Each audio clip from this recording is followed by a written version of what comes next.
Okay. Let me look at my top. It's a DC kind of world today. Y- You know, it kind of is. There's not a lot else going on. What's really weird that the fact that we're talking about DC and it's the opening weekend of Avatar. It's like somehow they found a way to break through something that shouldn't be penetrable. Is this But by design? maybe. Because I I'm mean, sitting here thinking like I don't know why they even talking. he didn't have to. He Nobody has. really didn't have to. But maybe it was because of the timing. It seemed like the timing of that tweet coincided with the timing of Henry Cavill's Instagram post, and he put up that whole thing about him not being Superman anymore. Maybe dude just straight up walked out the meeting and was like, I'm finna set these dudes on fire on Instagram right I now." mean, maybe it could be a lot of different things. It could be that. It could be the trades. You got Deadline, Hollywood Reporter, Variety. A lot of them be either thirsty to drop the news or they want to be first to break the news, etc. Yeah, A lot of them also have independent sources and yeah, stuff. So, and sometimes those other bigger trades force the hand of, Gunn and other execs to like respond. It's not until it hits Deadline or Hollywood Reporter or whatever until Patty Jenkins or somebody's like, all right, look, I gotta debunk this. I gotta speak out on this. So I wouldn't say that, this I'm not a conspiracy theorist like that, so I'm not gonna say any of this has to do with the timing of Avatar, but um, you know, correlation does not mean causation. I'll just go with that. yo, James Gunn's reign in charge of DC, I can see it now. It's going to be extremely entertaining, and like not in a good way, like almost like in a I think Donald Trump entertaining way. is a Like, great way to describe it. right? He's got Twitter fingers. He's just Yeah, always ready. He's got a yeah. so it's like when Trump would tweet, I would be like, I would cringe, but it would be funny. Right. So But you it's sitting here like, all right, how much damage is this gonna do? this Like is how gonna be let's watch this car crash. so with him putting out this announcement of, well, there's a couple things he I was gonna addressed, say which one? right? Which one? He addressed the Patty Jenkins thing, and I already like Okay, so I mean let's start with that. Patty Jenkins at first was reported to basically be at odds with Warner Brothers Discovery. yo, It was reported that she even sent the email to Mike DeLuca or whoever the VP is over there or whatever, yeah. saying like, "Yo, y'all don't understand character arc. Let me send you a whole wiki She said, article on what "Wiki." character development and character arc is, yada yada yada." All because when she wanted to present her version of Wonder Woman 3, they were like, nah, this ain't the direction we want to go with it, right? So, according to the reports, it was like, yo, this is Patty Jenkins is like done. And Wonder Woman 3 is canceled. So she came out on Twitter and she was like, okay, we're going to do, or let me clear this up. We're going to, she was like, yo, we had a great conversation. They're going in a different direction. The script that I had so far, it just wasn't there. However, I'm willing to work with them. I'm not sabotaging nothing. I didn't walk away from the table. I'm just waiting for them to get their ducks in a row, which at the end of the day makes sense, right? Yo, there's so many things I could say about that. First off, anybody if any kids are watching this, any students, learn lesson number one. Never, ever, ever cite Wikipedia as a source. This is an open platform that people can edit at all There's times. that. There's Nobody's going to take you seriously if you start citing Wikipedia Now, as a first of all, source. let's just say that was allegedly. She didn't even mention the email or nothing. So maybe that's true, maybe it's not. We don't know. Just throwing But that just out don't there. do it. Don't do it. Just don't do it. Second off, Patty Jenkins, she's like, I've been talking about her for a while. It seems like everyone who hires her, whether it's Marvel, whether it's Lucasfilm, whether it's DC, they always seem to feel like a level of regret, right? It's like that one person you wake up with the day after, and you're like, I what wouldn't did I I wouldn't do? say that only Yo, because she also went wait, out of her way. She also went out of her way to talk about Rogue Squadron. And she was like, look, that's oh, also still in active development yes, and we're still in good terms. but So but she y- said it was put on the back burner because she was going to do Wonder Woman 3. right, Whenever right. Kathleen But Kennedy they had an but they gave her a opportunity to new promote deal. it, She said they gave her a new deal too. So they yes, were they like, okay, we're restructured gonna her wait, deal. and if that doesn't work out, okay, cool. Hey, now you can work on this. So It there sounded like they were buying time. They were I don't buying time.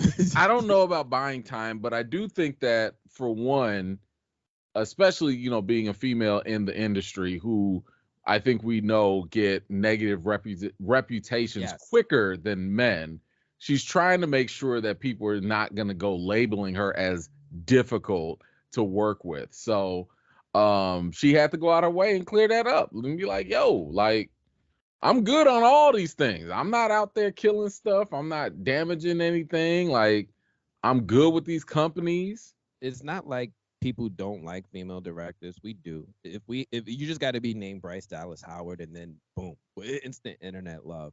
But Patty Jenkins herself, like I said, it feels like to me it like was an opportunity for them to buy time. They could have moved forward with developing or tried to say something about that Rogue Squadron movie for the past 2 years, but instead they took it off the slate. When she revealed that they actually gave her more time to wait and work on Wonder Woman first and then come back, it reminded me of like what they've done with Ryan Johnson and his Star Wars trilogy. It's like maybe we'll do it. Let's see how your other work turns out first, and if not, we'll make a decision. Wonder Woman 2 was a not well received, so I can imagine Lucasfilm getting spooked a little about moving forward with this Patty Jenkins movie when she delivered something that wasn't that well received. Go out there, give it another shot. You don't have a lot of films under your resume. Let us see what you do with another Wonder Woman movie. Let Warner Brothers put their money towards it, right? And then come back. Right now, it is what she's trying to do to like save face, save her career. Like, look, I'm going to bounce back from Wonder Woman to Star Wars. That sounds great, but it's not. It's not looking good, especially when you don't have a lot of successful, well-received films on your resume, right? That's the same thing I used to say about JJ. Same thing I say about James Gunn. You need to show me your body of work for me to believe you. Can't got it. I mean, Patty Jenkins is not some amateur that's struggling. You No, know, I mean, she made one movie. First of all, she's got a movie under her belt that is an award winner. the Bill Bit Paxton movie. the which one? The Bill Paxton movie. What movie are you talking about?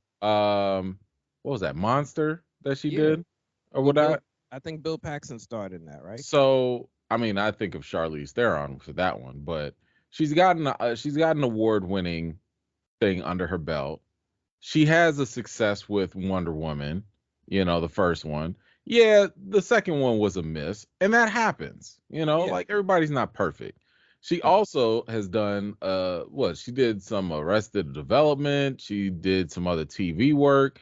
Like she's not some scrub that's No. out No. there, No. I'm just that like saying. no, what I'm saying is that she's not some scrub that needs to prove herself to studios. She has put enough stuff out there. Well, they'll be like, yo, okay, we know what you got. Yeah, you might have missed one time, but yo, who doesn't miss? That's a lot of money to mess Some with. people, some people miss. Is I Unless mean unless you're Lucasfilm James is already Cameron. trying to save face, right? They can't really put out another miss right now, right? I They mean, one miss literally ain't finna. That's not. Look, Wonder Woman for 2 them is right not gonna now. be a determinant of what's gonna happen with Rogue Squadron. Now, No, because what you're doing is you're making it sound as though her name is Patty Shyamalan. No, That's no. I'm not just what's saying happening Kathleen here. Kennedy is spooked. She's not in the best of Nobody situations when it. spooked over Patty Jenkins. I think Kathleen You would be Kennedy is spooked if you spooked. had M. Night with you.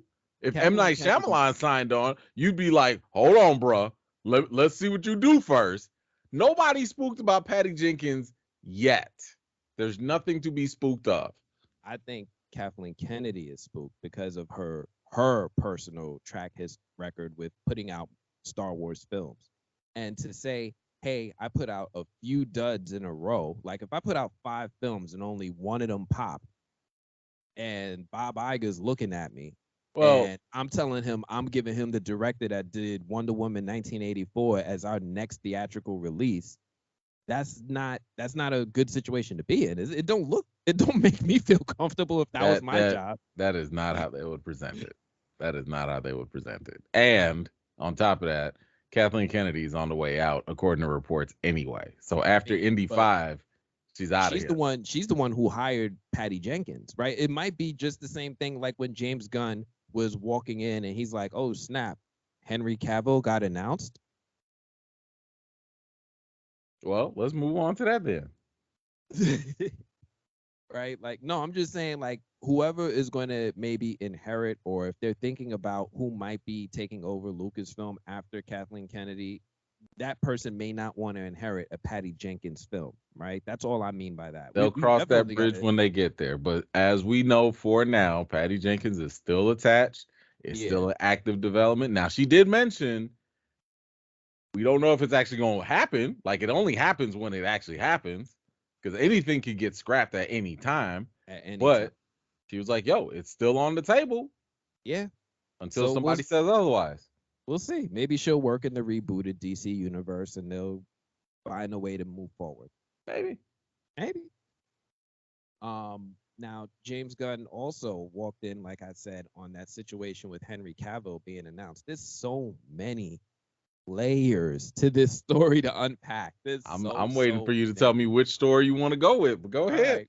First off, I just don't like the timing, right? The optics of it is not good, especially because it was so soon after they asked Henry Cavill to go on his social media and announce his return for future Superman films. Now, I understand this is before James Gunn walked in, but it's indicative of how quickly things are changing at Warner Brothers. Like, they literally hired a writer and took a pitch for a Man of Steel 2, and they were still working on the deal of bringing in James Gunn in at the same time. Like, these are two conflicting plans. Things still feel chaotic there. Here's the thing. I don't think we know all the time frames for everything. I mean, think about this. Like, for one, the timeline is so freaking messy. So back in I think August, don't quote me, but I think it was like August or something like that,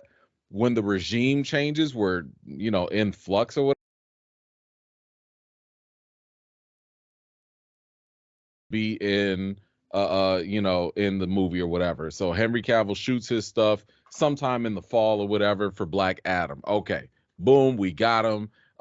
Then who knows whenever he recorded that video of I'm back and stuff like that. But like when all that stuff was happening, like you mentioned, Gunn wasn't even hired yet. He wasn't even on there yet. And then after all that, Henry Cavill is back. We're working on Man of Steel 2. Keep in mind, this was gunless. All this stuff was gunless. In other words, they had no real plan. No. And they were just throwing anything at the wall to see what stuck. And they were like, man, you know what we got to do? We got to have a Superman movie. Oh, Matt Reeves? Yeah. Keep going with your stuff. Oh, Joker 2? Hell yeah. Keep going with that. Everybody gets something because, y'all, we needs to make our money back. That's the scary part. These are the decision makers, and this is the stuff that they're doing. This is what they're doing inside Warner Brothers. To be fair, this was the inherited mess that Zaslav had to deal with Zaslav at that time. Inherit bringing back Henry Cavill. That was under. He greenlit it. Yeah, he greenlit it. So bringing back Henry Cavill, right? Giving The Rock the ability to talk all that stuff he said, that's under Zaslav. And also at the same time, hiring James Gunn is under Zaslav. So But we Warner don't know Brothers when looks that messy. happened, though. That's my Warner, point. Because there was talk. What was it? Something Lin or whatever, Justin, whatever it Justin was. Lin, the Fast and Furious No, director. no, no, not him. It was another person before they went to Gunn. They had been looking for people, Oh, yeah, yeah, and yeah, they yeah, could yeah. not find someone that would like actually take it. So But it was a process, and who knew how long that process was going to take? That process could have taken months. It could have taken years for them to find their Kevin so Feige. that's why I'm So like, why in would they move forward with the Man of Steel project? because you don't just stay there and not make money. You got to make your moves. What you gonna do? Just sit there and be like, all right, y'all, we not gonna put nothing out. We not gonna have nothing in No, development. the And movie you know was how done. They long didn't things have to take. include the cameo. They already have Shazam. They already have the Flash. They already Bro, have nobody's checking more for those. movies coming out. Nobody's checking for those things. No, but I'm just saying they had something to buy them time. They didn't have to do Cavill now. They could have waited, but they they don't feel Taxes. like they're planning. It doesn't feel Taxes. like they're organized. It doesn't feel Let's like not forget they got them tax write-offs. G, they got to get them Yo, taxes. Yo, the fact that they're sitting here canceling stuff after it done already been completed, It's wild. it's insane. But I mean, like this is why like everything is messy. And it's messy Yes. because we don't know the timelines. We don't know when things actually happen. Now, we as the general public, we are reacting to all this stuff because this is when the news comes out. We just got news that came out literally every day during this week. Something else happened. Henry Cavill's back. Psych. No, Henry Cavill's out. Man, Henry Cavill did this. Yeah. Man, James Gunn said that. Here comes something canceled. Nope, Yeah. somebody said no, it's not. And the thing is, so much of this stuff, even though we get it in a couple days, a lot of months were in between the actual events of when they occurred. Because there were people online saying, like, yo, James Gunn, why would you bring Henry Cavill back and then just to fire him again? He was like, yo, I had nothing to do with that. I know. I had still like I literally was not even involved with anything Black No, Adam he didn't have related. anything to do with the hiring. But as far as the announcement of that plan not happening, that is absolutely under him. But you know what? I also don't have a problem with that because for two reasons. One, when James Gunn said that, like, yo, I'm making a Superman movie, right? Yeah, so sure. for all the let me just throw this out there. For the real DC fans, you're getting a Superman movie. And Yes. it's a shame. It is a shame. I don't care if it's Man of Steel or whatever. It's a shame DC has not come out with another Superman movie in 9 years. It is ridiculous. I understand So that. the but fact that James Gunn even said that was good. But here's the other thing. With Henry Cavill, he did say, like, yo, I had meetings with him. Yeah. I was hired. Okay. Yeah. He was hired to He do was. a 10-year plan. Yeah. So he was like, within the 10-year plan, I'm writing the script for a Superman movie. Unfortunately, it's for a younger Superman that will not include Henry Cavill. But he wants. But we talked about Henry Cavill for future projects. So and everyone misses that. Because there's a couple things in that, right? Yeah. The fact that it's the timing, right? Right now, this is the way they did it just a few weeks after Henry Cavill announced his return, it feels like a big FU to the version. It does. That version of the character. The second thing about that is he did a Band-Aid rip, right? He just ripped the Band-Aid off. Now, when Ben Affleck was walking away from the role of Batman and they were bringing in Robert Pattinson, they didn't do a Band-Aid rip. They did it over the course of time. First, they're like, oh, well, Ben Affleck just won't direct, all right? He's still Batman. Matt Reeves is being brought on, but he just won't direct. And they gave the fans time to process. It was like one little bad news after another, and then it helped the acceptance of Matt Reeves' version of Batman. What they're doing here is just I just think it's poor timing, it's poor optics, and I think it feels like it was poorly planned, especially the way they announced it. Putting this stuff out on social media just as a post or a tweet or a reply to a comment, that feels like it's in poor taste to be announcing your strategic decisions to your fans. But I mean, this isn't even like the formal strategic anything. He was just saying like he said he didn't have to I'm say going it, though. to reveal more like the actual stuff later next year. He didn't He have to just reveal literally none of gave it. y'all a morsel so that way there wouldn't be just nothing but bad news. He But could have like, just hey, did it by the slowly. way, we're doing stuff and we're servicing, which I love. I love the fact that he said this. We are looking at the characters and the story because those come first. So First I off, was like, you know oh, what? oh, Here's the thing. DC has been a mess. There's yes, no, it I don't has. care who you are, what level of fandom you are. It has been a mess from Absolutely. the studios to the fandom. It has been Yes. a mess. And Yes. because of that, all this patchwork stuff that they've been trying to do for the last, I don't know, 6, 7 years or whatever, Mm-hmm. it don't work. Nope. And at this point, the definition of insanity is doing Is the same thing over expecting a different result. So you I'm know not. what? The fact that he did that Band-Aid rip, I'm like, good. Make them cry, make them whine. They will get over it. But guess what? In time, and this is where Gunn is going to have to deliver, you better give us something great. Because it's just like with Oh, it's sports. got to be fantastic. You It's got to winning be. cures everything. It has to be fantastic. It has It to has blow to people be away. So But it, I was just gonna say the timing. I think that it's actually a good thing rather than dragging it out and constantly making it a thing. Like, oh well, maybe Cavill will come back. Maybe look, he's out. He might fine. come back. I know y'all mad. Have a nice Christmas. Let me ask you a Enjoy different yourself. Let me Now ask you a next different year, question. I'm gonna come through. Y'all, we got Jason Momoa as Lobo, reportedly. Y'all, we got Gal Gadot coming back. We got this, we got that, we got this, we got that. And now people could be like, Maybe, okay, I'm still salty about Cavill, but you have my maybe, interest. maybe a good movie will make me forgive a lot, right? Especially in the entertainment. Our memories are short. We Yes. are forgiving. Yes. Let me ask you a different question though. Do you really want? Do we? I won't put it on you. Do we Who is really we? want the guy?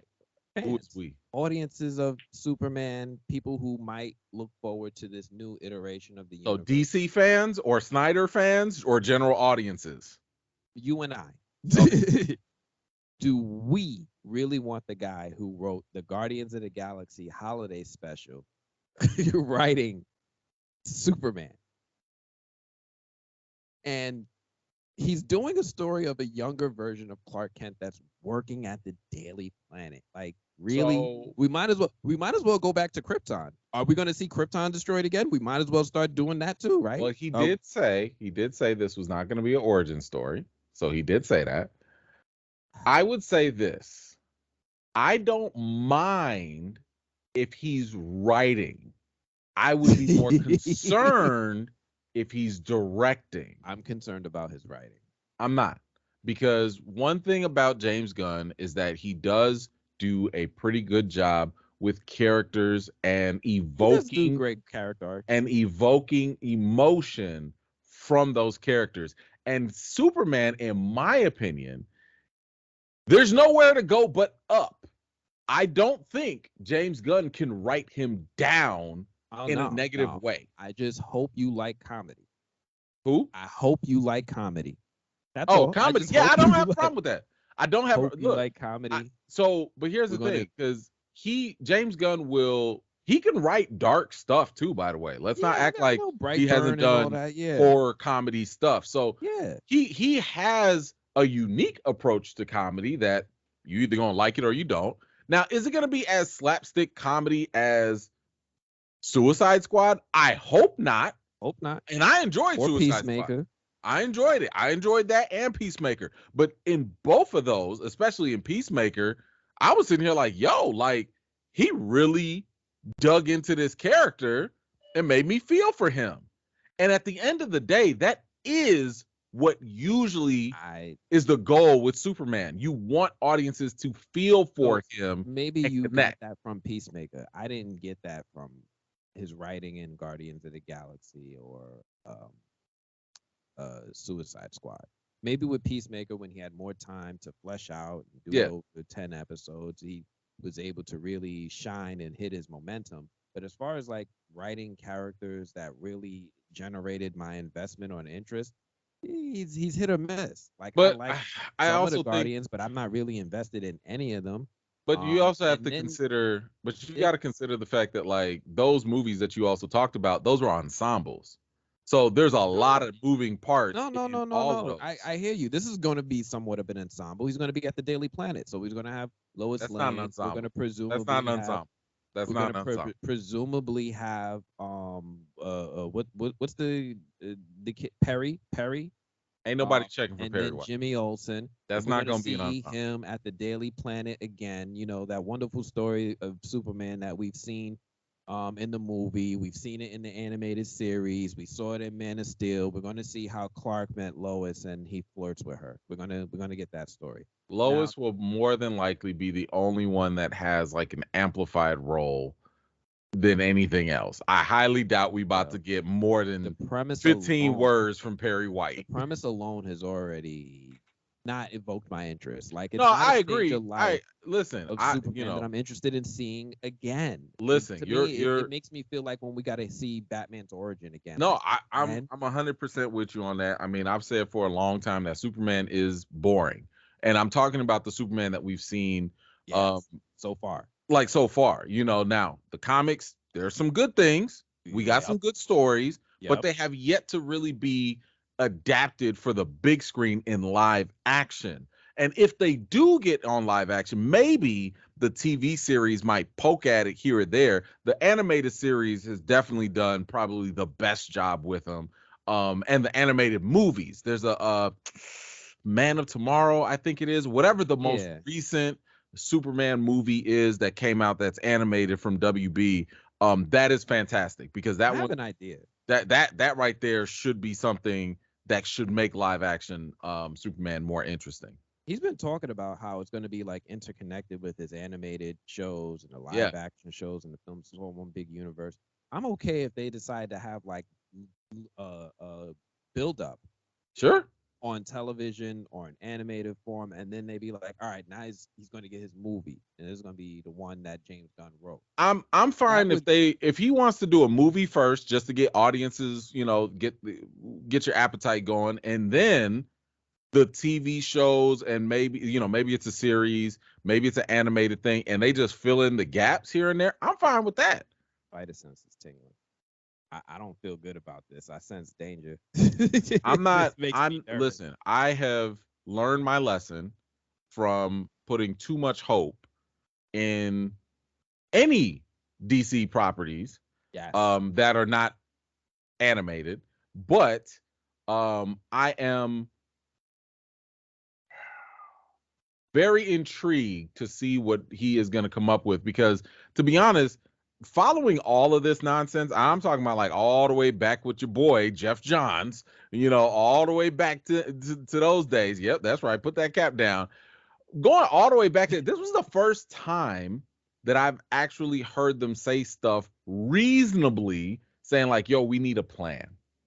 We need a plan." Because Mm. before that, they was just Nah, like, nah. "Yo, we just finna do all this stuff No, you and we said that. trying to You catch said up to how like, Marvel." oh, this person's going to save the DC unit. You was reading those headlines to me. They've been trying to do a plan, but the idea of what they've been doing right now is reflective of a plan is nonsense, right? The But fact a that they lot did of the no, Henry Cavill here's announcement the and then no, but the here's not the problem. unannouncement, Here's that's the not difference. indicative of a plan. Here's the difference. They had a guideline that they were trying to go through. They were like, "Oh, okay, yeah, we're gonna do this: Batman v Superman, then Justice League, and then okay." They had a guideline, but the problem was the fact that without the real concrete plan, they were susceptible to being derailed. So whether that derailing came from, critics say that our movies are too dark. Hey, y'all, scrap everything, make everything funnier and lighter. Or if it was like, fans are like, harassing us or, getting upset, let's change everything at that point. They never stuck to their guns. No pun intended with James Gunn. But I'm just saying, now that they're like, yo, here's our plan.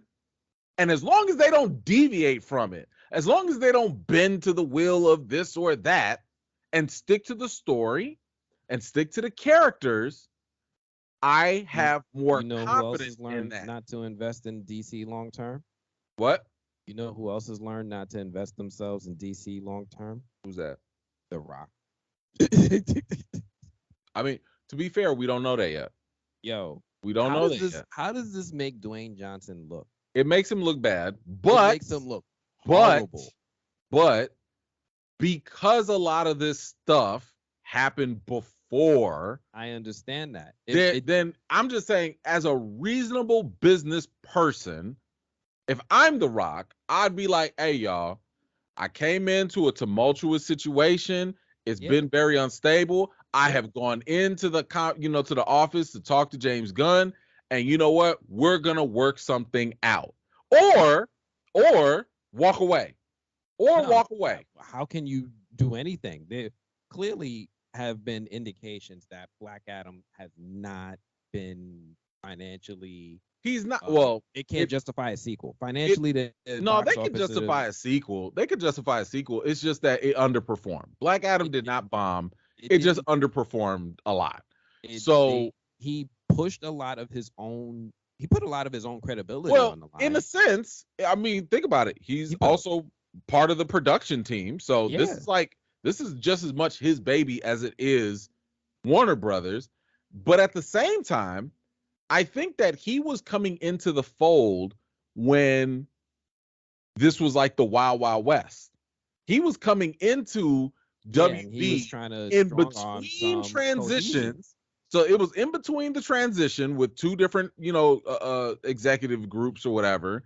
And it was a prime opportunity. And I don't blame him for this. It was a prime opportunity for him to take a piece of the pie and be like, yo, let me control this aspect of DC. And what does this make him like look like when the same he has way, that little aspect and he did all this play to get Henry Cavill to come back?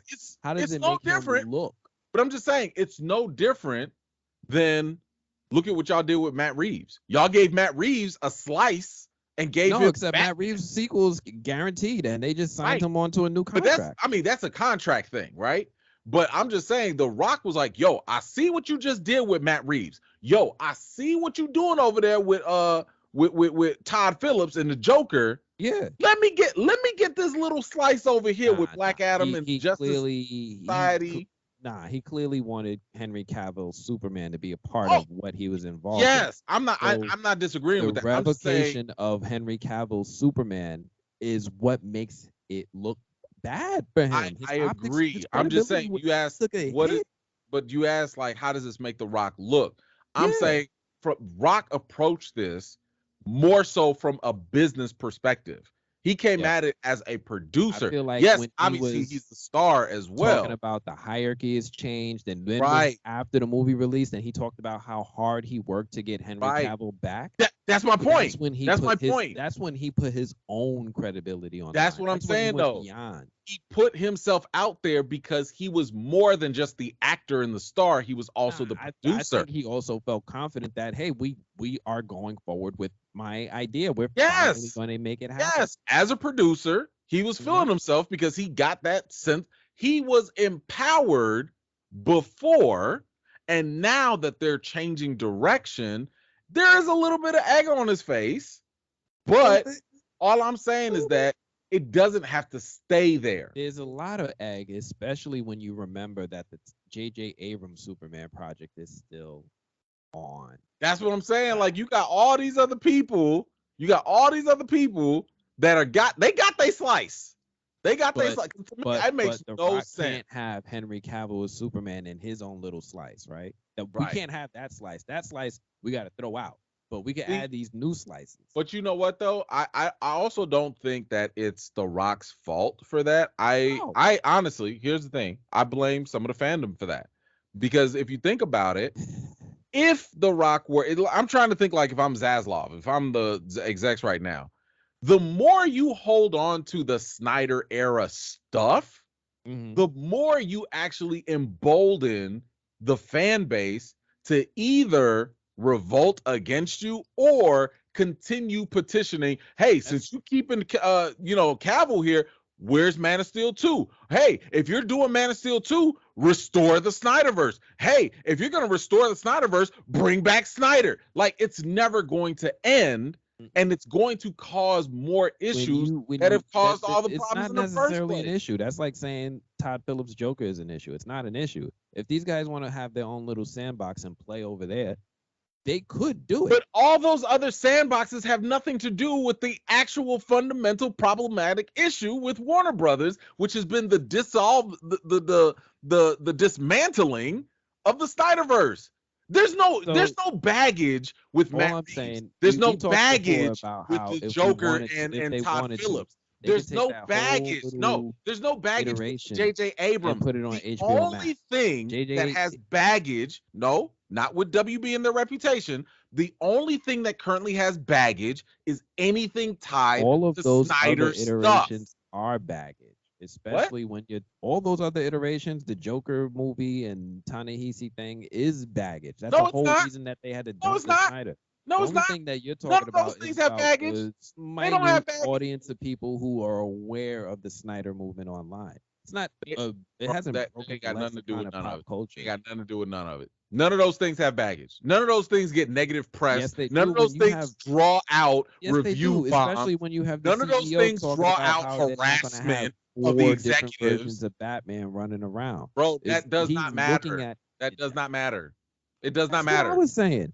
I'm saying it doesn't matter. If they wanted to, they could have different sandboxes for all these characters. But what they're saying is, hey, having multiple universes, having multiple iterations is a problem. I don't want 4 Batmans running around. James Gunn is coming out and saying, hey, Henry Cavill's not going to be my Superman, but the Ta-Nehisi Coates one is still on track. There's multiple iterations. Now, whether or not the toxicity of the fandom of the Snyderverse needs to be quelled, that's a whole different battle than whether that is the entire battle. That is the fundamental battle. Compounding 2 different topics, right? No. Back up. Stop.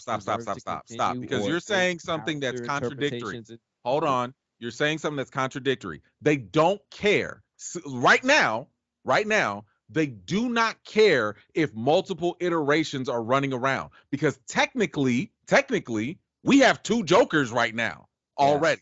We have Todd Phillips Joker, we have Matt Reeves Joker, and I'm assuming whenever Gunn does his thing or whatever, they're going to have another Joker. That's going to be 3 Jokers running around. Yes. Okay, so multiple iterations is not an issue for them right now. They are not trying to condense everything into one lane. Up with why. So every time I say The Rock could have had his own little sandbox, just like everybody else is getting a sandbox to play with his interpretations of the characters. Yes. Now, the toxicity of the Snyderverse fans shouldn't be compounded or joined with the topic of whether or not those versions of the characters should exist. The toxicity of the Snyderverse fans should be addressed in a separate way. Now, I hear you when you say, hey, not a fan of the Snyderverse fans, they're crazy. The best way to address this is if WB fights this battle for me and just throws it all out. Well, time out. Because I don't hold on. Because I don't want you trying to send people my way. I don't have a problem with Snyderverse fans. I do have a problem with toxic fans that's what I'm just talking about the toxicity. I'm talking about like the bad ones. But hold on, that's not my point. My point is that the only time WB appears to actually have resistance is when it has anything, when any of their properties, any of their IPs, any of the potential things have connections to Snyderverse stuff, because that's the only thing that gets a red light. You got to understand that this is the thing that they've been messing up, right? You can see that level of toxicity with any company that has an IP that has passionate fans, and they're screwing it up. The Lucasfilm can talk stories. I'm not absolving the studio from any wrongdoing. I'm not saying that they're perfect. I'm not saying they've done wrong. They've screwed up. Just because My point is the only thing that they let me make it more simple. Yeah. If Rock would have came in and said, "Yo, I want to do Black Adam and the Justice League, or the Justice Society of America," and left it at that, I guarantee you he would have been just fine. The moment he brought Henry Cavill into the mix, that tainted the water for him. If he had just said like, "Yo, it's just me, Black Adam, maybe I'll cross over Shazam. I'm gonna do the Justice Society," and that was it. If that was it, He could We'll have played see. in that sandbox. We'll He see could what have. happens with Peacemaker season 2. That'll let us know whether or not that is a possibility. If that was an option, right? Have your own little sandbox. You can stay in this universe. But as long as I think it would have been a different conversation if Black Adam made $1 billion at the box office like he was hoping, or 700 million, something like that. Then they would have had to listen to the man. But Listen, all I know is if anything related to Snyderverse character and or lore happens, they take that out. Matter of fact, there was just a report that came out that they just scrubbed Wonder Woman's cameo and Superman and Henry Cavill's cameo from The Flash. And I think, don't quote me on this, I think they also scrubbed it from Shazam as well. So again, that is just my point, which is the only time we've seen WB be like, yo, stop, hold on, we don't like this. It's when it's tied to anything Snyder related in that sense. Or if it's Batgirl. Well, no, Batgirl had, if I'm not mistaken, I think Batgirl had some connections with all that stuff too. Maybe. It had Michael Keaton in it. Maybe. I mean, we'll never know. We will the rumors, never, at least know. from what I heard, because they had the same James that Gordon, right? Batgirl and Supergirl, they were going to replace Henry Cavill and Ben Affleck. Like, so again, maybe they went in a different direction with that, but it was Michael Keaton, right? Maybe all that stuff Ben was Affleck. too connected. They had Michael Keaton. Michael Keaton was going to. I agree, but like this, a lot of that stuff also was affecting whatever was going on with the Flash. Now we really don't know what direction they were going to go in or not because we haven't seen the Flash. The Flash was going to be another factor to consider. What we do know is that anything that had Michael Keaton, just another Batman, just to get just another like, hey, we're going to offer it to you and then take it away, just like Henry Cavill. We lost Michael Keaton's version of Batman. That almost could have happened. And not in like a good way, like, oh, I really want to see him as Bruce Wayne fighting crime. But the way that we heard was also rumored with his Batman Beyond potential movie. Oh my gosh, yeah. That hurt. I've been wanting a Batman Beyond for a long time. And I'm like, there's so much wasted potential. What's better than Michael Keaton coming back as an older Batman and training a Terry McGinnis? I love that. I've been waiting for it. I'm here for it. So they scrubbed him out of Batgirl. They shelved Batgirl. I don't know. Can we say canceled or do we have to? I don't know. Whatever. I think it's been canceled because it was actually happening and it's dead. And then they're saying they're reworking the Flash, and my theory is they're probably going to alter what they were going to do with Michael Keaton's character. He's probably going to go away like they're doing this other Snyderverse characters. Batman Beyond. I don't like the timing of this stuff. It's just too much, too fast, and then we're losing things. Like, I didn't even know I was going to get it. I had no idea Batman Beyond was going to be on the table until I heard it was canceled. Same.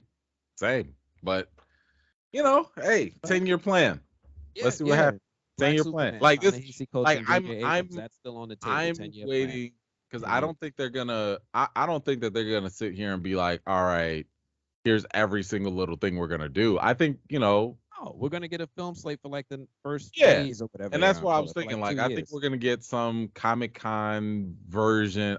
If I'm James Gunn, I'm making this thing an event. I'm not gonna just make a tweet and be like, all right, y'all. Gotta be like here go 5 movies we doing. But we already know some movies. We know Blue Beetle is in the plans. Well, here's the thing. This is a question a lot of people are asking themselves, which is, why should we even care? You still got Shazam 2 coming out. You got Aquaman coming out. You got The Flash coming out. And gosh, what else? I said Blue Beetle, Flash, Shazam, Aquaman. Okay. So you got those 4 movies for 2023 alone. And on top of that, Aquaman's supposed to come out after all of those. Yeah, like it's coming out of December. Christmas. And I'm sitting here thinking to myself, probably going to get pushed again because Avatar 3, ain't that next year? I mean, yeah, but at the same time, I'm like, Why wouldn't you just have? Now I don't know what's gonna happen in Flash, but I'm like, if you're gonna make it Flashpoint or anything like that, why don't you just have it be at the very end of the slate? Switch Aquaman with the Flash, and let us just have Flash mess up the timeline, reset everything, and then in 2024, boom, we kick it off just like in Flashpoint. Like we kick it off with a new universe, everything starts over. They have done nothing to make me excited. The only thing that I am excited for, even though it's not official, is the prospect that they about to blow all this up. If they gonna blow all of this up and they gonna start from scratch, I am willing. I'm always willing, but I'm more willing to give DC a fair shot and be like, okay, we had 6-7 years of mess. Let's start again. Let's try it again. I'm gonna do it. Oh, and Aquaman, Jason Momoa as Lobo. That's your Robert Downey to Iron Man casting perfection right there. I ain't gonna knock it because they could be their Deadpool, right? And I ain't gonna knock it. I mean, Lobo is a fun character. I hope they don't milk it and be like he has to have a solo movie. No, he does not. He could just be a nice side character, maybe a reoccurring character. But they tell me Bruce Timm is hired. And he's going to be involved with the foundation of this 10-year plan. Stop dreaming. To sit here and say we're going to... You know what? We need to find when we need to tweet this dude. We need to start... Hold on. We got to find when and where Bruce Timm is going to show up. I don't care if it's a Comic-Con or something. We need to make it a trip to go ask him straight up, like, bro, do you want to do this? Because maybe he just doesn't want to. We could try to reach out to the dude. I mean, I don't know how accessible he is, but yeah, I agree. Like, yo, man, you a whole editor. Set it up. Word. Let's get this interview going. Oh, me. Yeah. Yeah. Yeah. Set it up. Use your contacts or something. I don't know. I'm over here on his Instagram. He's only got he's got 25,000 followers. He's within, I guess 2,500 or 1,000. 25,000. So I guess he's accessible. That's too many. 39 weeks ago, he posted, "Do you love Batman Beyond?" That's the last thing he posted? No, I'm just looking through his What's stuff. the last time he posted? When was 39 weeks ago? Is that about when Michael Keaton was hired? What is the last thing he posted? He posted a picture of Black Canary, and it was posted 7 days ago. So he's active. He's active. Okay. Yeah, he's on here. All right. I'm just saying. We got to ask him some questions. We're going to slide into his DMs. March 13th, he asked his fans if they love Batman Beyond. That's all I'm saying. I'm going to slide into his DMs. Was like, Michael bro, Keaton? I got questions. All right. Yeah, we definitely need to find out when he's going to do an appearance or try to get a hold of him. Yeah. We need a comment. I agree. Because here's the other thing. James Gunn is in charge of the animated stuff too. He's the Kevin Feige over there. Well, him and Safran, but he's in charge of film, TV, and animation. I thought that I didn't assume that Warner Brothers Animation fell under DC Films, but maybe. I thought it was just like somebody they contract. Everything. Zaslav already said like, yo, we are making a separate branch, because apparently it was kind of like a side thing, but now he was like, look, same way Marvel Studios is its own entity within Disney, now DC Comics is going to be its own entity within, under Warner Brothers. So he's giving them, he is basically copying what Disney and Marvel are doing. He's copying the structure. He's like, yo, I want a 10-year plan. I want somebody to do whatever they doing at Marvel to do over here. And that's why Gunn was hired. Okay. So we'll see, to see that connective tissue. All right. That's what I'm saying. Blow it all up. Start over. There's no reason to hold on to the past. I mean, I hear you with your excitement to say, oh, we need a clean slate. But when you sit here and say, but it's going to be created by James Gunn. Okay, all right. I know you're sitting there and you're like, maybe James Gunn. If it ain't James Gunn, it's going to be JJ Abrams. I mean, it's both of them, actually. It's both. No, it's not. No, yes, it is. is. JJ is coming. JJ absolutely JJ has just got a little one-off. JJ got a one-off. Maybe that's what they said about Pattinson. That's what they said about Joker. No, Maybe it's not. No, it's not. Joker was supposed to be a one-off. Joker was supposed to be a one-off, but you really think Black Superman finna make like $1 billion? I mean, it crazier depends on who things they put have in happened. there, but It's somehow when these people make black characters and actually push them, it's crazy how black audiences will give them money we and will, sometimes but at support the it. same time, I think that it all depends. Like, I'm not gonna lie, you give me a Val Zod story, I'm there. I'm there for that. You know what? I don't know. Maybe I don't understand what part of Val Zod's story attracts people other than the fact that he exists. That's it. I know his history. No, that's it. No, that's it. I know his history. That's it. I'm not even gonna front. I'm not even gonna front and act like he got the most engaging stories. I'm just saying, yes, but I also think that because his stories are so thin, because his background is so thin as well, you have a lot of leeway creatively to take his movie, maybe make it way more modern, maybe add some new twists and elements to it. And that's where there could be some different appeal. Big thing that I don't like about Val Zod personally is that he's a pacifist and he refuses to throw a punch or fight against villains. So when villains attack, he usually just decides to save lives as opposed to stopping the villain and tries to, talk them down or whatever. Or try other non-violent ways to confront them.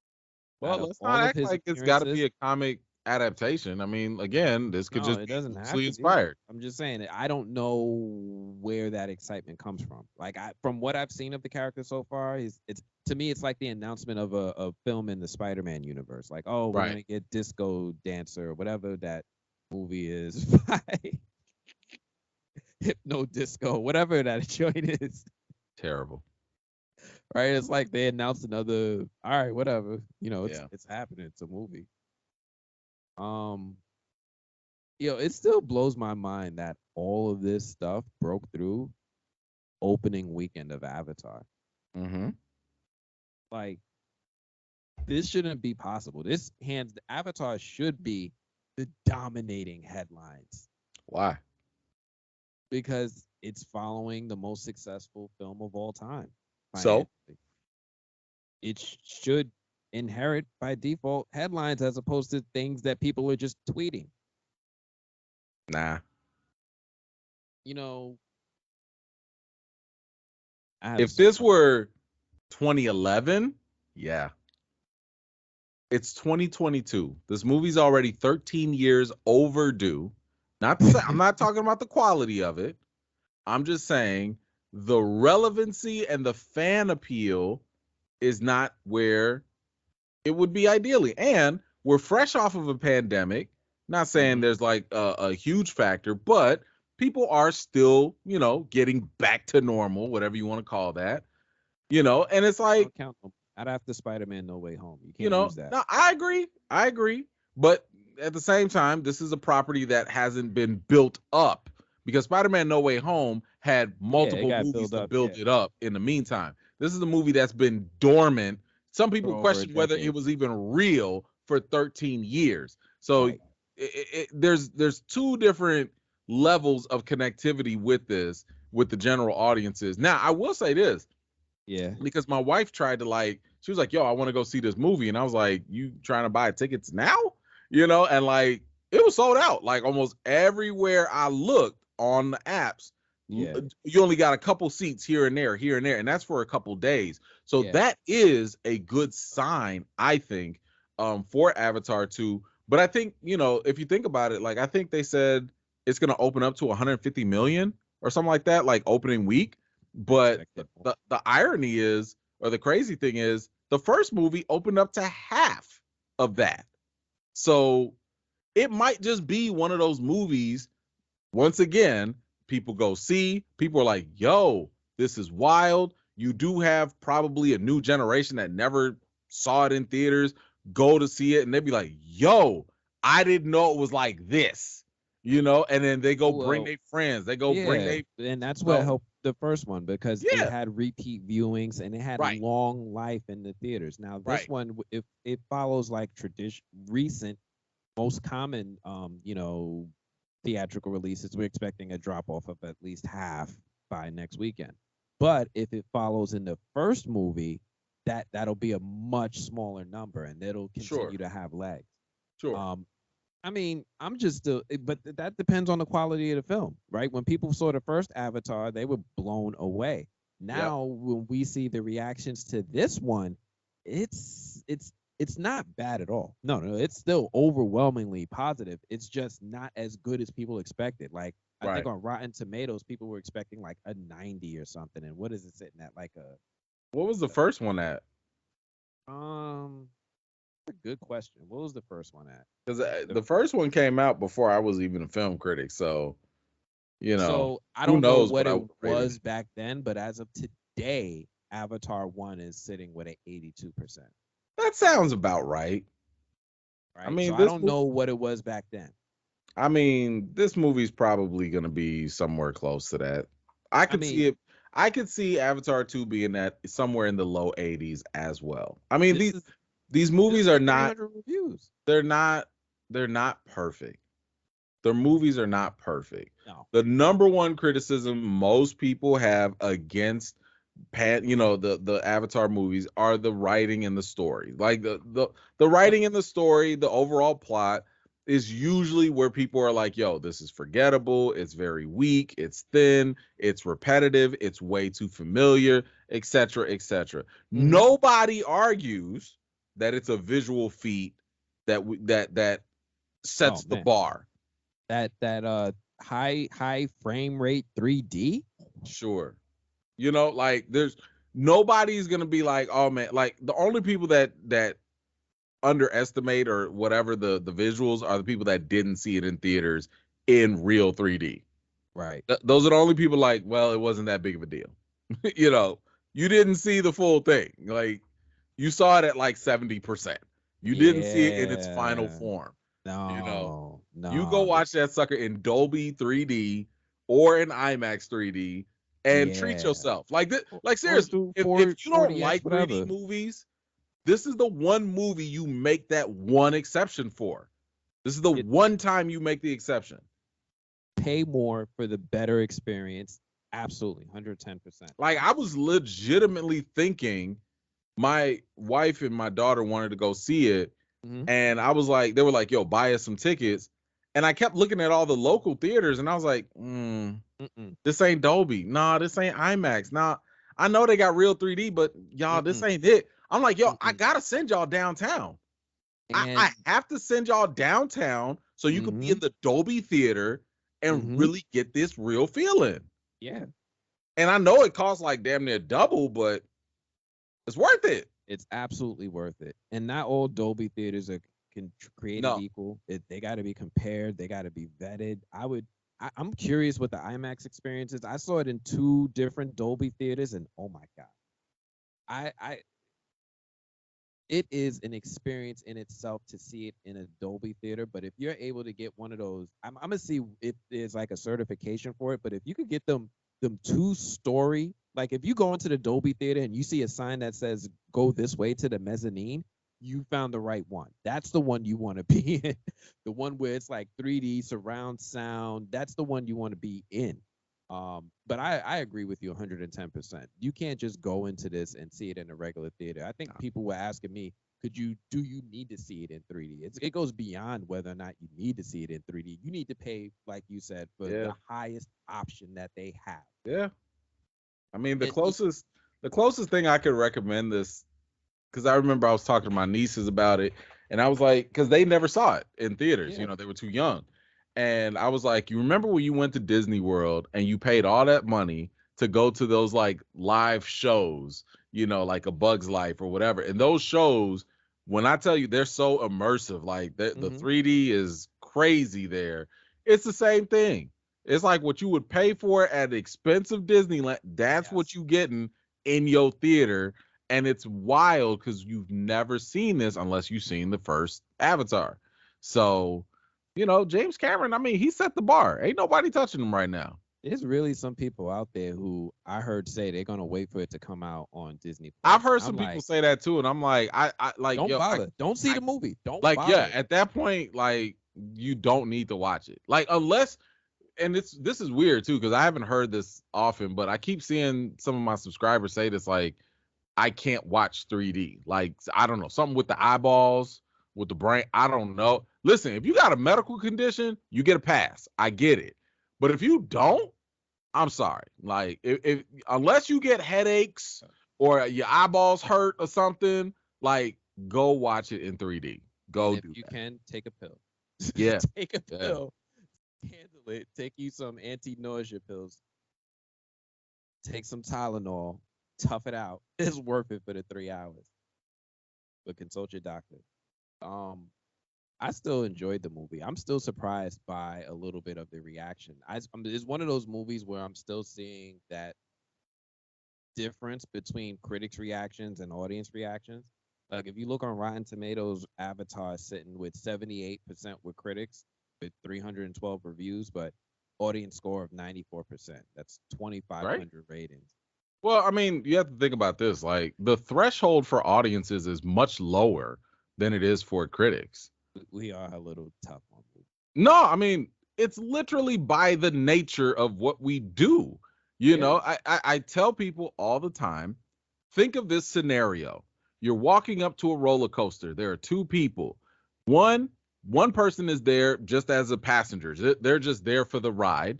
And the other person is there as an engineer. They're there to make sure the quality control and everything for the roller coaster. Y'all Hmm. both Hmm. stay on the roller coaster and both ride the loop to loops and everything. Guess what? The passenger's like, woo, man, that was fast. Woo, I like the loops. Man, the twists and turns were great. What is the engineer going in there? Nope, the velocity wasn't good enough. Oh, that twist and turn. Nope, we got to redo the polling right there. Like, they're there to analyze it and make it better, right? So the threshold of expectations are completely different. You just want to go fast. That's it. You just want to go fast and go turn upside down. When I tell people all the time, listen, for a fan, when it's not your job to analyze a movie, all you want is to be entertained. You know how easy that is? Just to be entertained? You might just need, the whole movie could be crap. And you might just need 3 or 4 scenes that make you laugh, that make you jump, or that are just exciting. And even if the movie's garbage, Hmm. you will sit there and be like, but I was entertained. That's not a lot. It's not a lot, you know? So yes, it's always going to be a difference for critics and fans because that we going in with 2 different jobs. I was just talking to somebody on my video because I just posted my review, and they Yeah. were like, "Yeah, Avatar is a 10 out of 10." I'm like, "It's perfect, Nah. perfect," Nah. and he was like, "Yeah, but how could it not be a 10 out of 10 with those visuals?" And I was like, "That's it." But like, You that's it. know, there's That certain people who would do that all the time, Right. right? And that's my People. point. Like, for them, all they're looking at were the visuals. And that was all, that's all they needed. And I'm like, yo, I'm going in there looking at the cinematography. I'm going in there looking at the plot. I'm thinking about the themes. I'm thinking about the acting and the performances. I'm thinking about like the rewatchability. I'm thinking about the watchability. I'm using way more factors to analyze this film, and you just want to see, did they show me shiny stuff? Did they tantalize my eyeballs? And if they did that, 10 out of 10. It's a little crazy, but you know what? Let them have what they want. They're happy. Oh, I have no issue with that. Listen, I got no problem with fans enjoying themselves. I just wish No, people would be more honest about they their level of it, about how they're approaching things. it. To be fair, they're just approaching it from their perspective. So, like, I was Yes. thinking about something recently. I don't know how I ended up doing it, but I keep finding YouTube suggesting like Jason David Frank videos to me. Right? It's like Jason David Frank, and then they keep showing me all these old Power Rangers clips that 10-year-old me thought was amazing. Oh my Sure. gosh, it's Morphin Sure. Time, the music, the Ninja Zords, all that stuff. But then adult me looks at it with my more critical eye, and I'm like, I can't even get my son to watch this. Like, Right. Right. so I get it, It's right? actually one of the reasons why I purposely will not rewatch certain things because I'm like, nah, you finna live in my head rent free as the greatest thing I've ever seen, and I'm not trying to ruin that image by rewatching it. I have a bunch of movies like that: Paddington Bear, Ghostbusters 2, Brave Little Toaster, Ninja Turtles, Ninja Turtles 2, Ninja Turtles 2. Just leave it alone. You can't tell me nothing. I would never rewatch it, but you can't tell me nothing. That movie is one of the best. Ninja, rap. Come on, man, go Ninja, go Ninja. Man, don't get me started, that boy. Part 1 is totally rewatchable if you ever wanted to give it a shot. Actually, I might mess around and watch it. Part 1 is totally rewatchable. 100%. I would actually appreciate with Kino. Man, come on, man. He was so underutilized. I was like, why didn't y'all get this man a spinoff? Like, he was working hard for his spinoff. Yeah, he didn't get it, man.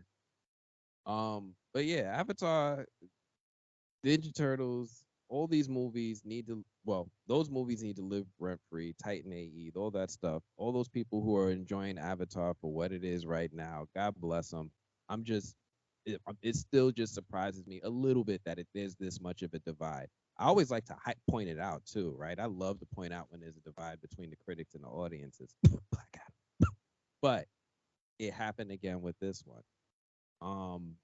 I'm curious to see how it'll perform next week. I'm curious to see if this movie is going to have the legs to continue to get those box office numbers. I actually think it. I think it will, only because if it was hard, because like I said, I was trying to get tickets, for my wife and them. Yeah. If it was hard to get tickets for one weekend, yeah, I'm not going to assume that these same people are going to be like, oh, well, I'll go catch it on Wednesday. These are probably people that work or whatever. No, but I'm just saying, these are probably people with 9 to 5s, and they ain't got time for a 3-hour movie on a weekday. So what I'm saying is, if they can't go watch it on this Saturday, they'll go book a ticket to watch it next Saturday. Right. And then the people that missed out last Saturday will have to get another one for the next Saturday. So all I'm saying is, I don't think that dip is going to be as much, mainly because people are going to actually try to plan for this to go watch it. We'll see. I'm curious if that'll hold true. Now, what will be a factor is how long Disney allows this to stay in theaters. Now, I know Cameron is going to be like, yo, don't touch my movie. No, that 45-day release window nonsense, stop it. No, I'm sure it's not even released under typical Disney. This is straight Fox Searchlight. He's like, I'm not messing with those new. I mean, no new friends. Still Disney, all my old Fox people at Searchlight Pictures. I get that, but as long as they don't sit here and say 45 days until Disney Plus, as long as they don't do that, ain't no way. It should be all right. I promise you, he would Christopher Nolan his way out of this company if they tried to pull some stuff like that. I promise you, he would Christopher Nolan pick up all his toys, all his upcoming productions. I mean, listen, it might be part because I highly doubt as someone as meticulous as James Cameron, I would not be surprised if my man was like, look, I'm going to put it in my contract. You're going to leave this in theaters for as long as I say so. Until I'm saying it's done. Yeah. And then even then, you're not allowed to put it on streaming for a while. Yeah. For a while. You need to let my movie eat. And we're going to re-release it again. Blu-ray. And we're going to re-release it and then every other 8 months. Eventually, I'll let you do the Disney Plus version. Yeah. Now, what I'm curious about, and I don't know if you saw this news, is about how he's insisting to finish the effects on his 9-hour cut of Avatar 3. Yeah. And then he'll trim it down. So it sounds like, and he's making it obvious to people who know anything about strategy, that he has plans for that footage, right? That sounds like a director extended cut, special edition, Lord of the Rings. More than that, this sounds like a Disney Plus series, right? We're going to take Avatar 3, make it a movie, and then after a year, we'll make it an extended Disney Plus event where we show an hour a week or 2 hours a week where it's like a show, and they expand. That wouldn't be bad. Listen, that would be amazing. Let me tell you something. When I started watching this movie, one thing I loved about it, obviously, were the visuals, right? Yeah. But when it came to the story, I was like, there's so much story here Too much I think I happening. actually would appreciate this more as a series. It needed to be. I would It I needed would room to rat breathe. because you got all these characters, they going in all these different directions, they're doing all these different things. I would have appreciated just been like, yo, let's just break this up. Because think about it. A lot of those battles that Yeah, happen, those yeah. things could have been season finales.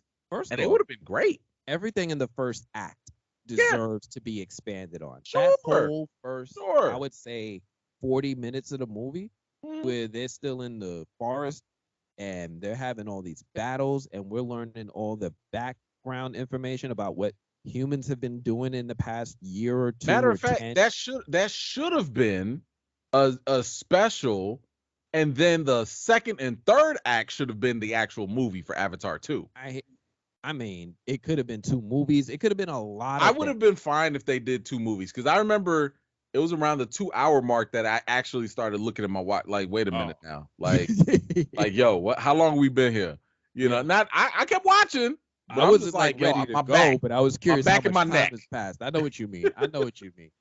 So I hear you. Everything could. I'm okay if they go forward with that idea of finishing all of 9 hours of the special effects, and Cameron decides to do something special with it afterwards. I think that would be a great idea. I hope he did something like that with this movie, because Avatar 2, like I said, that first act was a little quick and could have had a lot more time to further develop all that backstory, all that stuff about what the humans were doing with cloning, the fact that they know how to download conscious. What are they, the X-Men? They sitting up here making clone backups and bringing people back. Like, I mean, they on it. everything with Spider, he just popped up out of nowhere, or Miles, or whatever he's called. I was so not okay with him. So Spider, I get Spider, but I think he needed more time. You can't Yeah, just throw him and I in no, there and be I like, think he's run gonna with it. get more time over the course of the movies. I'm He just saying could for have. now, I just don't care. Yes, I wish he had more time now. There's so many things that were just thrown in. Everything with Took, everything with Spider, everything with Kitty, everything with Kitty was just, we just glossed over it. There's so much about her character that is unique just to her, like her Yeah. superpowers, her ability to just. Well, don't spoil it now. Don't spoil it for the folks. All right, I won't say nothing else, but But you're right. There is a lot to unpack with her. yeah. I wish they would have took some time to just focus more on that. Is this the first Avatar movie with nudity? Because I saw a nipple. Yeah, I saw a couple of them, but I was like, they aliens. They don't count. Oh man. And it was dropping F-bombs. I was like, what rating is this? Yeah, PG-13. Mofos getting limbs blown off and stuff. Like, wait a minute, this is violent. Real teenage, I can't bring my kids to this. Oh, real teenagers doing real teenage things. And as quickly as homie bagged that girl. Anyway. But yeah, Avatar is going to have to prove itself to see if it's going to have those long legs. I'm curious to see if it's going to do as financially well as the first film in the box office, and what James Cameron might have planned for his whole Avatar universe, him wanting to train other directors. All this stuff sounds super exciting to me. I'm here for it. I wasn't in with Avatar the first time it came out. I'm in now. I'm all the way in.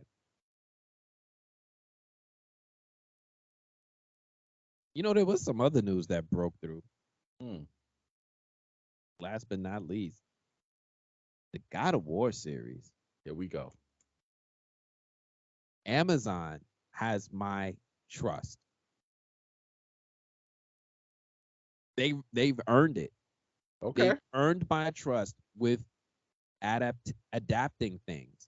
With whether it's Vox Machina, whether it's Invincible, or whether it's The Boys. I'm sitting here and I'm like, if anybody had to really try to make a video game adaptation into a show, I'm glad it's Amazon. Don't give it to Netflix.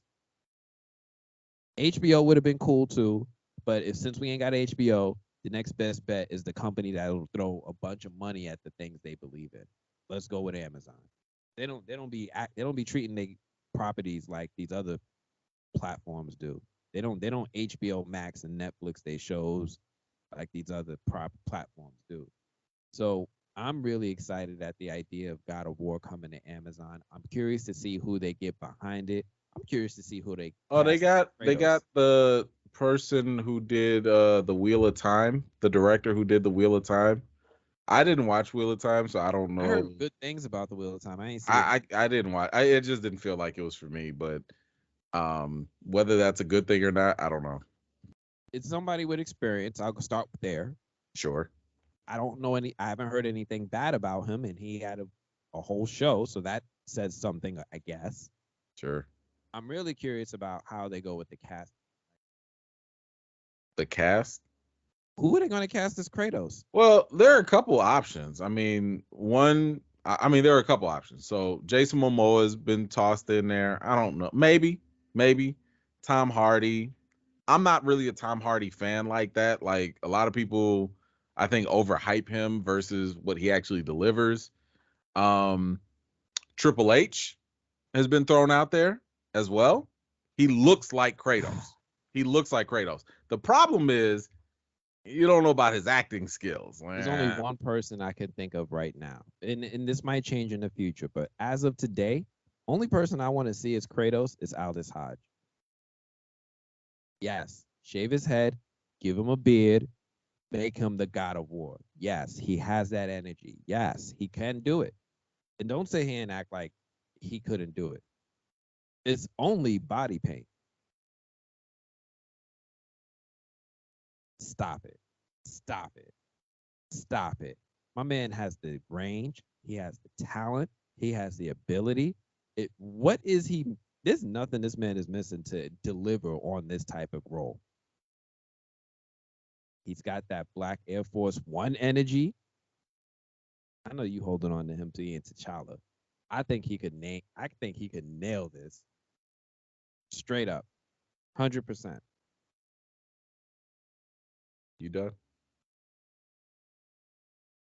I'm curious what other people. people. Let me give you the other ones.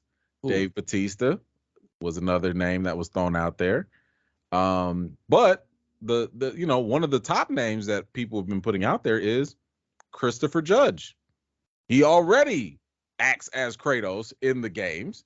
He does the live performance, the live CGI reenactments, and he's the voice as well. So it's kind of like, well, and the guy's in shape. So he does the performance. He has the voice. He's got the muscles. Just a little body paint. Why not? I'm good on that one. I'm just saying, like this is what people are saying. People are like, yo, like he's already there.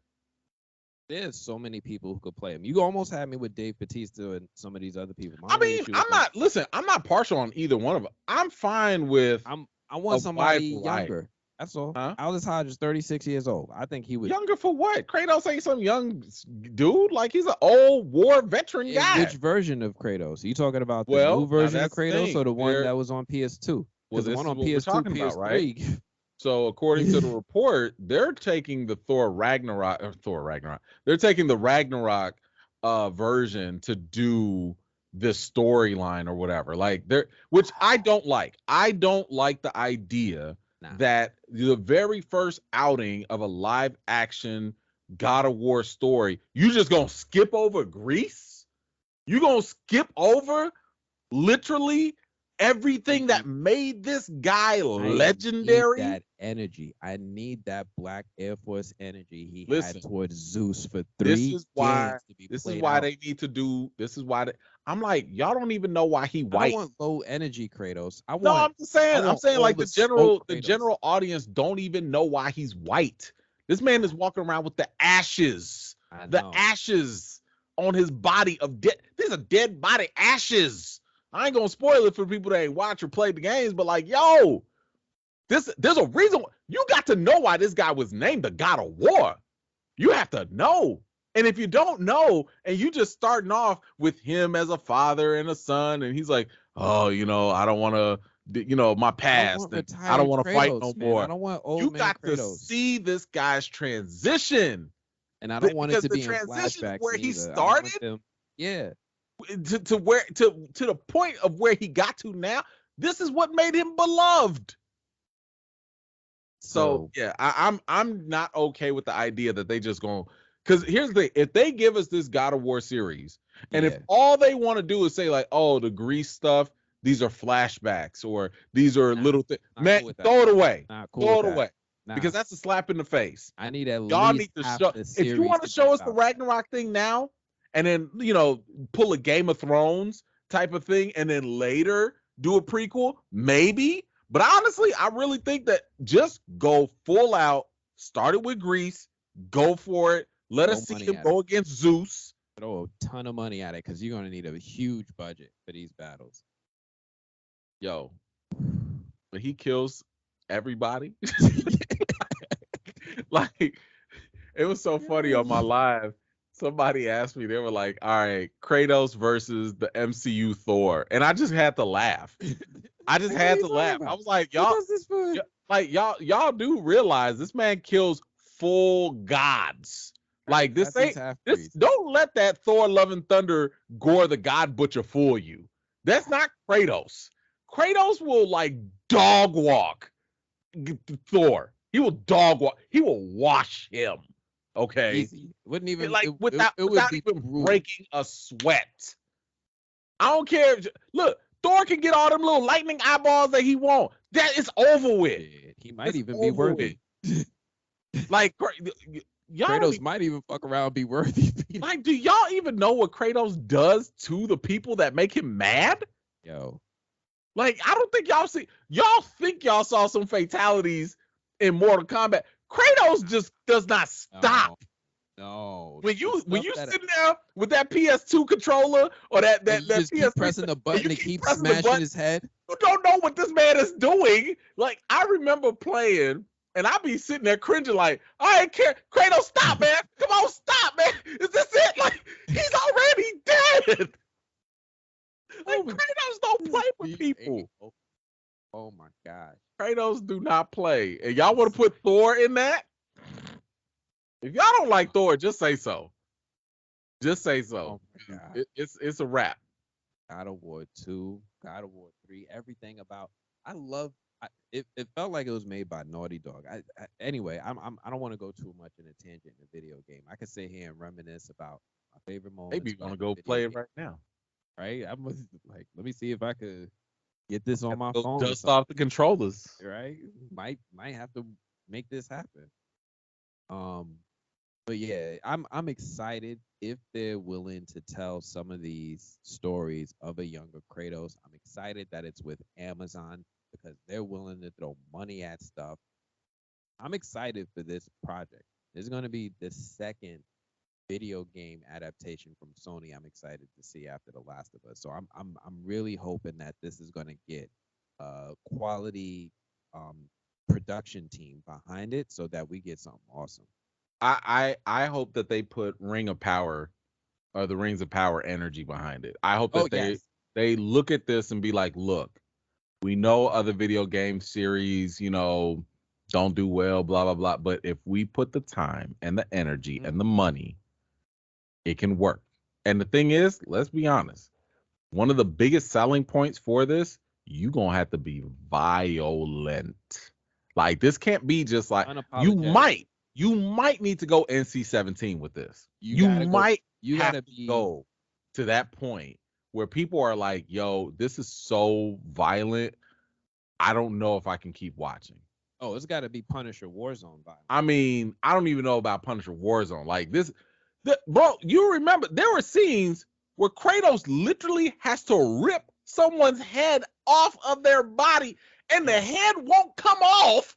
So he got to struggle. Yo, yes, I want to see that struggle and commitment to the violence. I want to see him have a hard time getting this skull. Like, this ain't gonna be no clean cut stuff.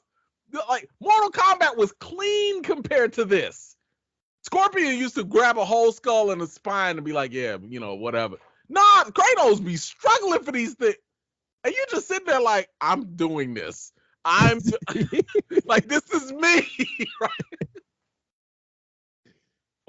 Oh gosh.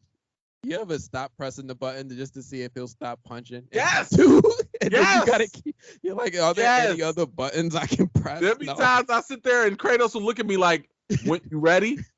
Let's go. I'm working here. You want to pause? Because we gonna finish this." Oh, Oh man, so excited for that game. I honestly, movie, that show. I kind of wish they would just leave it at make it CGI. No, I'm ready for this live action. I mean, I'm okay with it if it go live, but I just think that if they go CGI, give it Lord of the Rings money with the Boys production, and I'm in. Whoever's behind the Boys, get them on that and be like, I don't know if I don't know if they have that level of creativity. They but got that then again, gore, and they do have. This is the team who put a bomb up a visible dude's butt. I know, but God of War does not need. I mean, you do need production. You do need scale, right? Like you can't just have. I mean, like in what God of War 2, 3, or whatever. My man was climbing Gaia's back. Yeah, you know what I'm saying. Like that's how the game ended. He's on Gaia. About to go up on. So you have to make. You know what? I would say that you also need the same level of production that was given to Sandman on Netflix. Okay. Because Sandman on Netflix, I mean, like when they go to hell, you like, yo, that's hell. Like that's they do a really good job. They did not skimp on the visual effects at all. So, hopefully we get that. Remind me, I gotta watch Sandman. Yes, you do need to watch Sandman. It's really good. And it's very, very close to the comic, too. Never read the comic. Okay. It's actually pretty good. I like it. If you like American Gods or anything close to that, Neil Gaiman is just a fantastic writer. Like, dude is just really, really smart. It's the only person people will go to when they need to fact check Tolkien. And I'm like, if he knows this. Hey, anyway, I'm with you. He's super talented. He gets it. Super talented. Anyway, that's all I have for this one. Yeah, that's all I had. That's only. I mean, that was a lot. It's a whole lot. You know, your boy James Cameron did a whole scientific study. So here's the crazy part, because they already did it on Mythbusters. Mythbusters did it a few years ago. Well, apparently he was like, that ain't enough. And he went and got a hypothermia expert. He got a whole he went full CSI and was like, yo, Jack was not gonna live on that raft with Rose. I don't know why. And he hired some actors, I know, to come into the water, and he made the water cold. And hypothermic, yeah. He made the water cold. He put these people in ice cold water to reenact all these things. And this man gonna say like, yo, not only do I want to put this to rest, I'm gonna put this on as a special so y'all can watch. When Jordan Peele makes a movie about spectacle, this is what he's talking about. This is what he's talking about. Yeah. Like, wait, nobody's thinking about this anymore, but it is what it is. James Cameron has, he loves the camera. It takes so long to peel this man away from the camera that when he gets back in front of it, he just doesn't know when to stop. He starts coming out. He's talking smack about anybody and every other film franchise in history that's not Avatar, and then he goes back to promote his other films and products again. But here's the problem. And by the way, I know you'll like this. He made a blood oath with your boy Robert Rodriguez and to make a Alita sequel. So hopefully somewhere down the line that happens. But the crazy thing about Cameron is the fact that he can back it up. He literally talks trash and backs everything up. I'm with you on that, except you brought up Alita, and that's still a sensitive topic because he didn't deliver his original promise and direct it himself. And that's part of what put it in this situation as it is now. I don't like when my beloved properties are played with, like a DC fan. I don't like. So, yes, he can back up his claims with Avatar. I'm excited that he made this blood oath with Robert Rodriguez, but I don't know, man. It's like I don't want to get myself excited just for more disappointment. They I looked at mean, pretty I wouldn't upbeat be counting sequels on that it. I could make mean, a clearly Avatar is getting all top priority with everything, yeah, but because he owns it, yeah, I mean, this is his right? baby. Unless he can So, buy Alita, he's not going to do it. I mean, I just wouldn't. I just think that at 60 something plus years old, this guy wants to do Avatar 15. So, I don't know where Maybe, Alita's going to fall into his schedule. maybe I don't know. Clint Eastwood is still working, maybe. Okay. But yeah, that's all I have for this one. All right. Thank you guys for checking out another episode of The Correct Opinion. If you guys like these episodes, you want to just chime in with some of your comments on some of the topics, let us know. Feel free, hit that like button, make sure you subscribe. Otherwise, we'll check you guys later. Peace. All right. Peace.